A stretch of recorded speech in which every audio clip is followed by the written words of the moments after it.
नमस्कार, मैं कनक। आपका स्वागत है गुजरात के पहले Ahmedabad express Hindi news channel में। मुंबई उद्धव ठाकरे को उनके समर्थकों और महाराष्ट्र की जनता ने सत्ता से बेदखल कर दिया। दुनिया का मानना है कि भारत ने 160 देशों को मुफ्त में वैक्सीन और दवाइयां दी और देश के लोगों को मुफ्त कोविड के डर से घर से बाहर नहीं निकले और प्रदेश की जनता को भूल गए। कोविड वैक्सीन पर उद्धव ठाकरे के बयान पर केंद्रीय मंत्री अनुराग ठाकुर 2.5 साल जो व्यक्ति अपने कमरे में घर में ही बंद रहा हो, अपने कार्यकर्ताओं को भी ना मिल पाया हो, जो कोविड के डर से घर से नहीं निकला,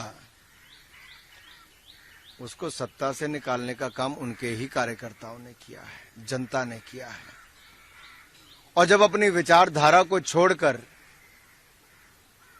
उस विचारधारा के साथ जुड़े जिसकी बाला साहब सदा विरोध करते रहे, तो ये दिन तो उनको देखना ही था। अब पछताए होत क्या जब चिड़िया चुग गई खेत। उद्धव साहब, अब तो सच्चाई का सामना करो। ये देश नहीं, दुनिया मानती है कि दुनिया के 160 देशों को दवाई और वैक्सीन देने का काम वैक्सीन मैत्री में भारत ने किया है।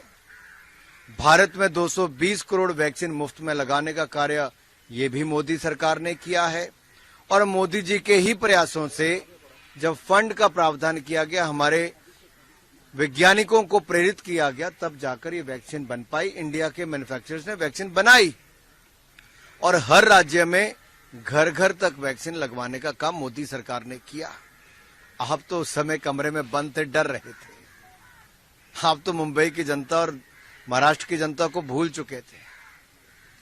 मैं इतना ही कहूंगा, मोदी जी ने भूखमरी से भी और महामारी से बचाने का कार्य किया है। एक ऐसा नेता जिसने समय रहते नेतृत्व दिया देश को महामारी से बचाने का भी, और अर्थव्यवस्था को बचाया ही नहीं, आज दुनिया की 5वीं सबसे बड़ी अर्थव्यवस्था के रूप में भारत को खड़ा किया है। भारत का मान सम्मान जहां दुनिया में बढ़ा, वहीं भारत अपने आप को और जो बाहरी जो हमले होते थे उससे भी सुरक्षित महसूस करता है। उद्धव जी ने तो उन पार्टियों से हाथ के हमले के बाद मूक दर्शक बन के बैठी थी, मौन साइलेंट मोड पर थी। मोदी सरकार में सर्जिकल स्ट्राइक होती है। उद्धव जी, आप तो उनसे हाथ मिलाते हो जो सर्जिकल स्ट्राइक पर सेना के वीर जवानों के ऊपर प्रश्न चिन्ह खड़ा करते हैं। आप तो उनके साथ हाथ मिलाते हो जो भारत के सैनिकों को बुलेट प्रूफ जैकेट 10 साल तक सत्ता में रहकर नहीं दे पाए। जिस तरीके से मणिपुर की बात भी की जा रही है, क्योंकि मणिपुर में जिस तरीके से हंगामा चालू है उसको उधर ध्यान देना चाहिए। महाराष्ट्र और मुंबई में घूमने से अच्छा मणिपुर में जाके देखिए। मैं 2 दिन पहले पालघर में था और उद्धव जी की सरकार में किस तरह से पालघर में संतों के ऊपर हमले भी हुए, हत्या भी हुई,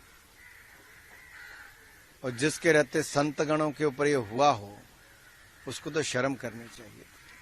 संजय राउत। चलिए, आज की खबरों में बस इतना ही। देश दुनिया की ताजा खबरों के लिए जुड़े रहिए गुजरात का पहला Hindi news channel Ahmedabad express के साथ। नमस्कार।